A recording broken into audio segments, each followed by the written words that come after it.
Hello guys, അപ്പോൾ എന്ത് രസമാണ് ഈ പൂച്ചക്കുട്ടികളെ കാണാൻ. നല്ല ക്യൂട്ടായിട്ട് മൂന്നെണ്ണം ഒരുപോലെ ഇങ്ങനെ നടക്കുന്നുണ്ട്. ഈ 3 പൂച്ചക്കുട്ടികളും ഞങ്ങളെ വീട്ടിലാണ് പ്രസവിച്ചത്. ഇതിന്റെ അമ്മ ഇവരെ സേഫ് ആയിട്ട് ഞങ്ങളുടെ വീട്ടിലാണ് വെച്ചിരുന്നത്. പക്ഷെ ഇവർക്ക് പിന്നിലൊരു കഥ ഉണ്ട്. 2 ദിവസം മുന്നേ ഇവരെ അമ്മ ആക്സിഡന്റ് ആയിട്ട് മരിക്കുക ചെയ്തത്.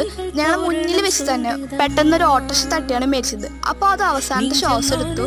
അങ്ങനെ ഞങ്ങൾ അതിനെ കുഴിച്ചിടാനായിട്ട് പറമ്പിൽ അച്ഛൻ കുഴിയൊക്കെ കുത്തിയിട്ട് അതിനെ കുഴിച്ചിടാനായിട്ട് പോവാണ്.